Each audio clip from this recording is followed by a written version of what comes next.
The Mundaka Upanishad. Out of the infinite ocean of existence arose Brahma, firstborn and foremost among the gods. From him sprang the universe, and he became its protector. The knowledge of Brahman, the foundation of all knowledge, he revealed to his firstborn son, Arthava. In turn, Arthava taught the same knowledge of Brahman to Angi. Angi again taught it to Satyabhaha, who revealed it to Angiras. To Angiras came upon a time Saunaka, the famous householder, and asked respectfully, "Holy Sir, what is that by which all else is known?" "Those who know Brahman," replied Angiras, "say that there are two kinds of knowledge, the higher and the lower.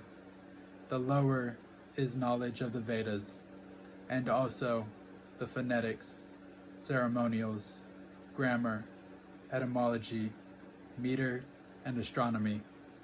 The higher is knowledge of that by which one knows the changeless reality.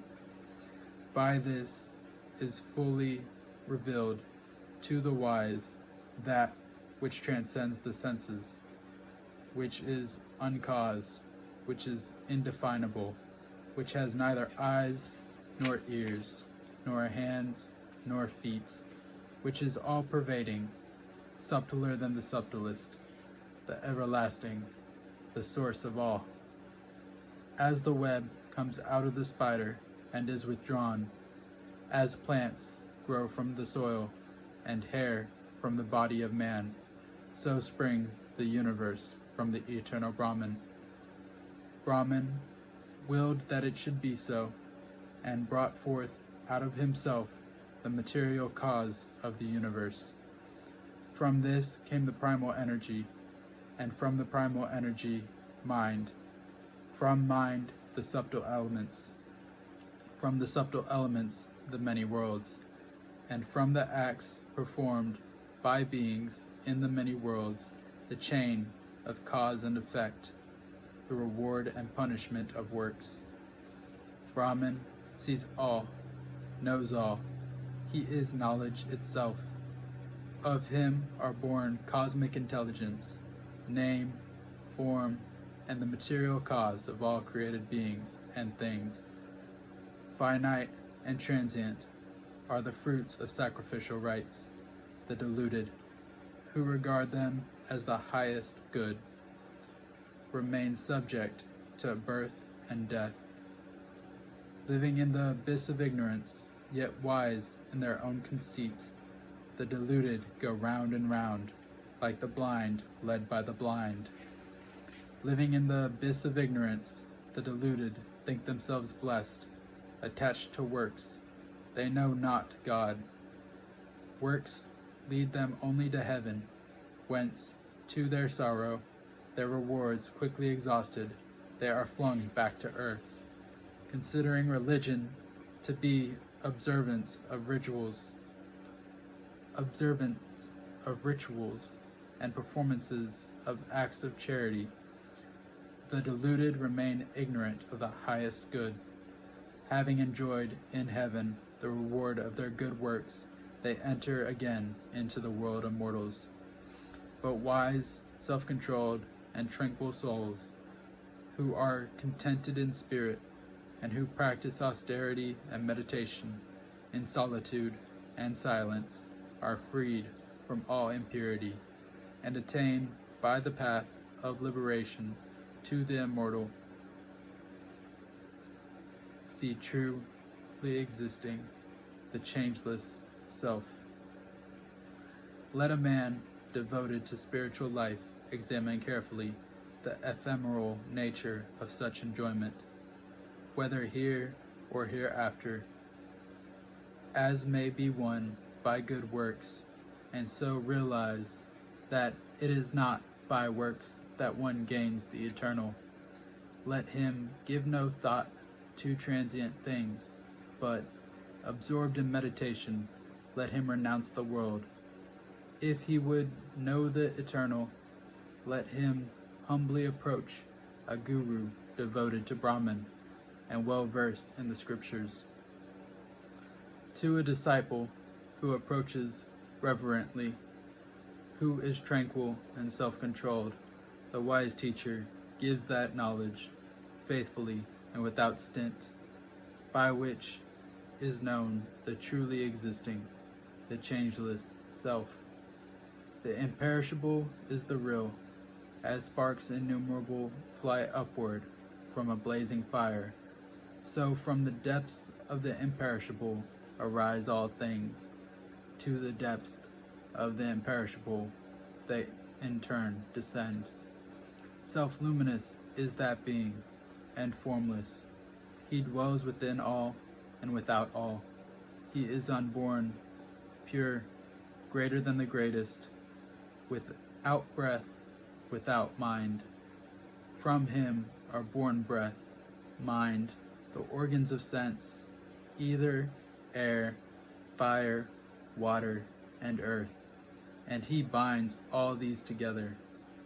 Heaven is his head, the sun and moon his eyes, the four quarters his ears, the revealed scriptures his voice, the air his breath, the universe his heart.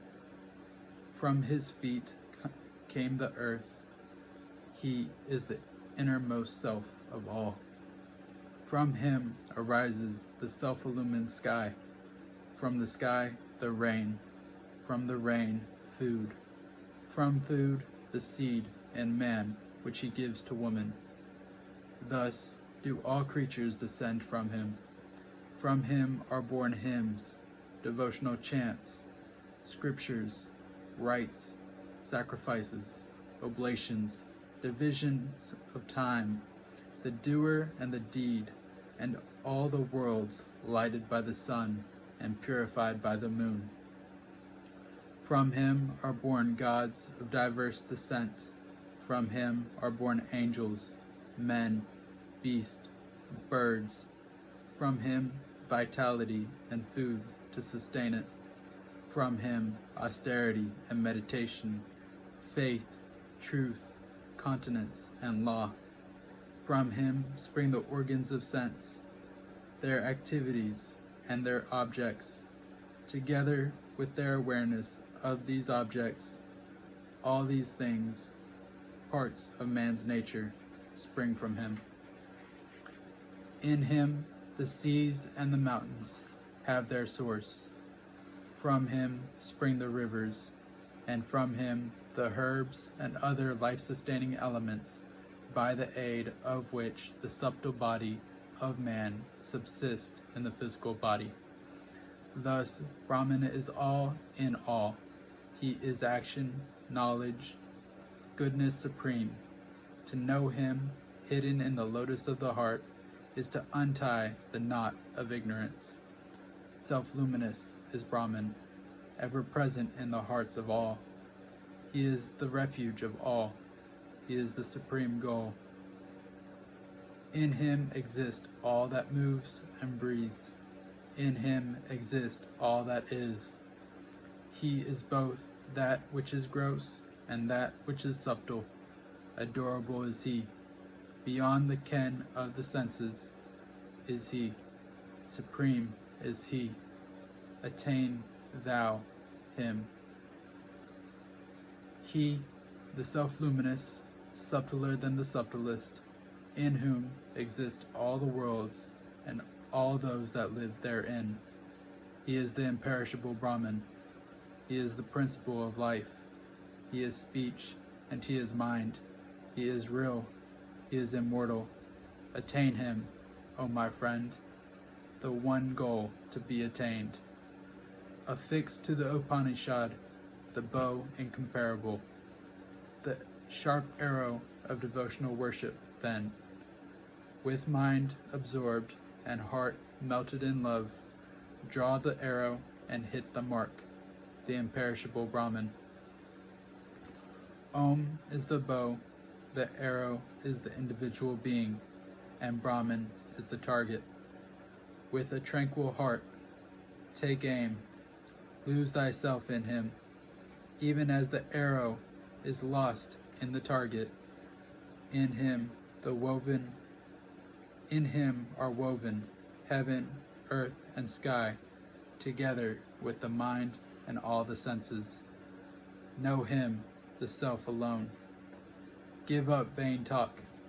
He is the bridge of immortality. Within the lotus of the heart he dwells, where, like the spokes of a wheel in its hub, the nerves meet. Meditate on him as Om. Easily mayest thou cross the sea of darkness. This self who understands all, who knows all, and whose glory is manifest in the universe, lives within the lotus of the heart, the bright throne of Brahman. By the pure in heart is he known. The self exists in man, within the lotus of the heart, and is the master of his life and of his body. With mind illumined by the power of meditation, the wise know him, the blissful, the immortal. The knot of the heart, which is ignorance, is loosed. All doubts are dissolved.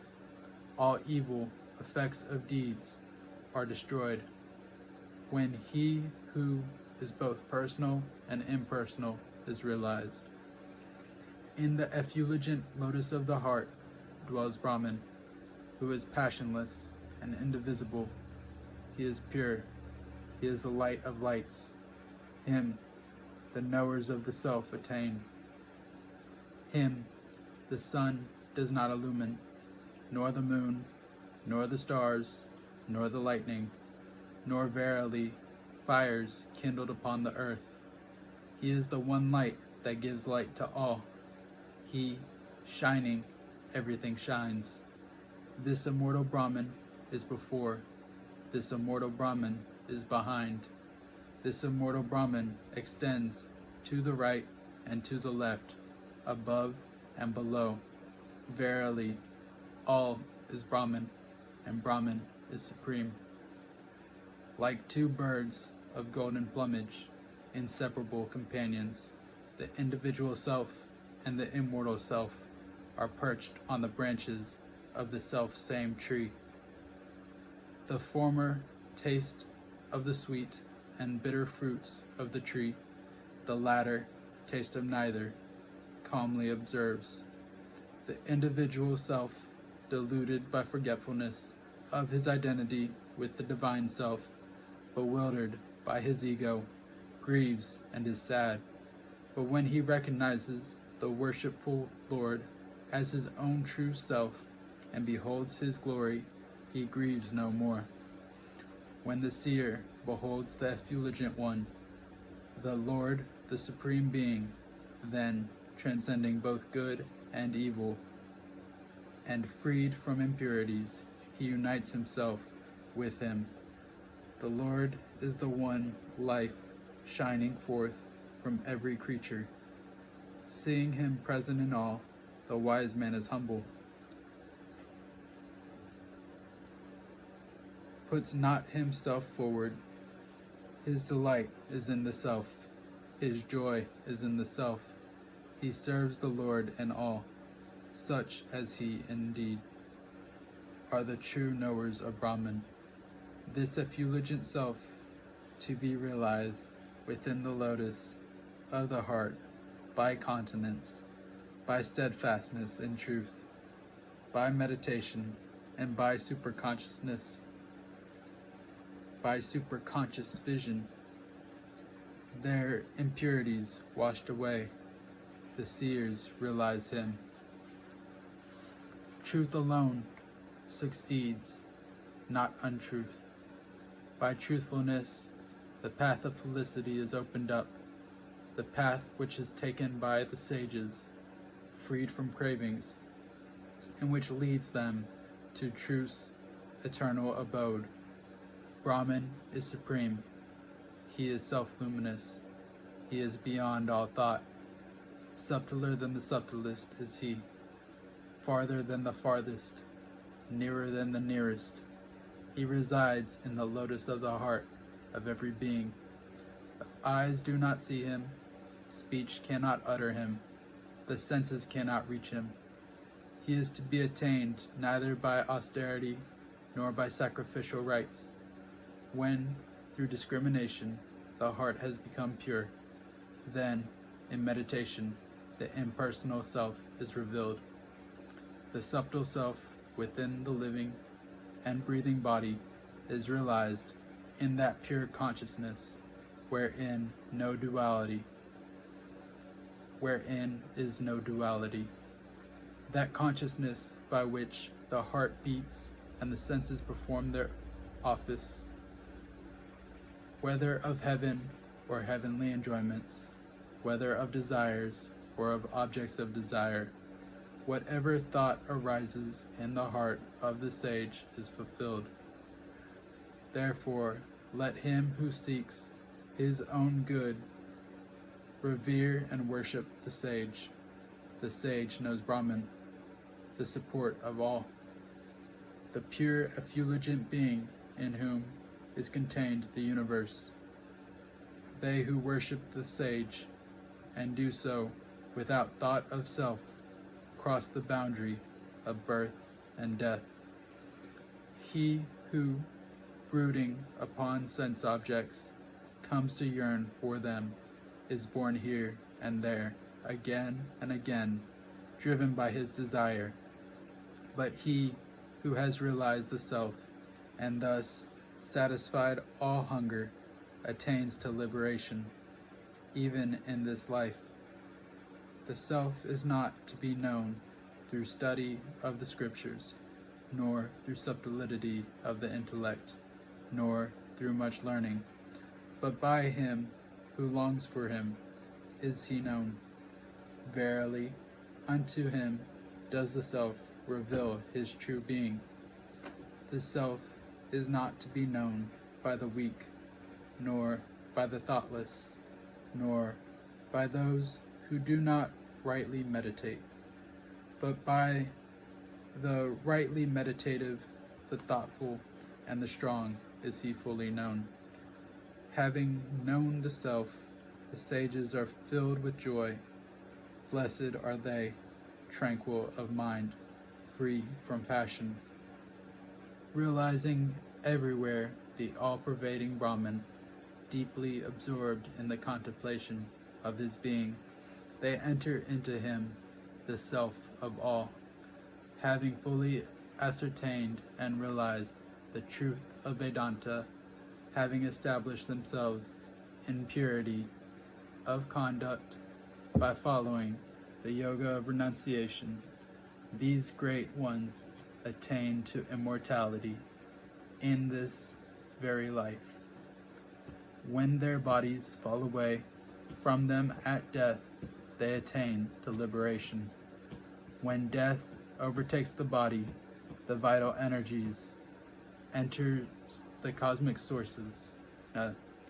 When death overtakes the body, the vital energy enters the cosmic source. The senses dissolve in their cause, and karmas and the individual soul are lost in Brahman, the pure, the changeless. As rivers flow into the sea, and in doing so lose name and form, even so the wise man, freed from name and form, attains the supreme being, the self-luminous, the infinite. He who knows Brahman becomes Brahman. No one ignorant of Brahman is ever born in his family. He passes beyond all sorrow. He overcomes evil. Freed from the fetters of ignorance, he becomes immortal. Let the truth of Brahman be taught only to those who obey his law, who are devoted to him, and who are pure in heart. To the impure, let it never be taught. Hail to the sages, hail to the illumined ones, hail to the illumined souls. This truth of Brahman was taught in ancient times to Sanaka by Angiras. Hail to the sages. Hail to the illumined souls. Om. Peace, peace, peace.